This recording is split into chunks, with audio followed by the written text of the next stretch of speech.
Jadi anak petani, gadis ini diberi ibu hadiah sayur saat wisuda. Sempat menangis bukan karena malu. Seorang ibu bikin nangis putrinya saat momen wisuda karena beri hadiah yang tak terduga. Ibu yang berasal dari Filipina tersebut mengejutkan anaknya saat momen wisuda. Bagaimana tidak, ibu tersebut datang dan menghadiahi sang putri bukan dengan buket bunga. Ia datang menghadirinya wisuda anaknya dengan membawa sayur mayur. Ibu tersebut diketahui bernama Nanay Rosenda Villarin. Nanay berasal dari kota Naga, Filipina dan memiliki suami bernama Daniel Villarin. Keduanya merupakan pasangan suami istri yang berprofesi petani. Namun keduanya berhasil menyekolahkan anak-anaknya hingga ke jenjang perguruan tinggi. Bahkan 3 dari 8 anak-anaknya sudah memperoleh gelar sarjana. Anak tertua Daniel dan Nanay merupakan lulusan arsitektur, sedangkan anak keduanya sarjana IT. Anak Daniel dan Nanay yang baru saja diwisuda bernama Rosemary Villarin.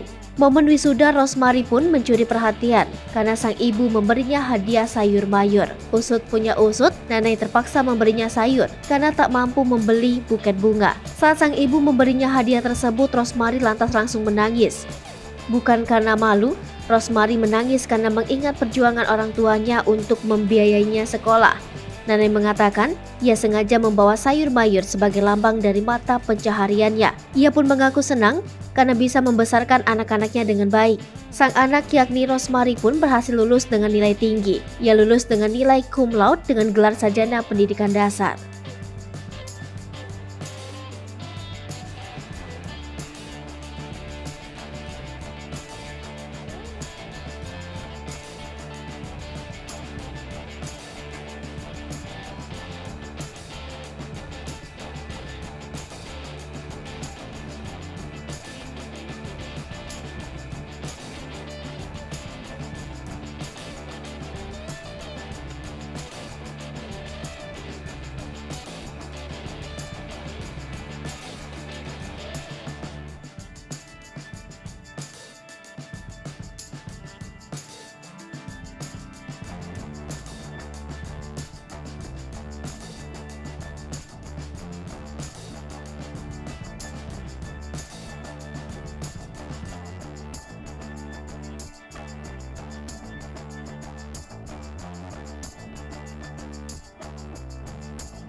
Hai pemirsa Selipopo TV, jangan lupa komen, like, dan subscribe, serta tonton terus berita-berita terupdate lainnya ya.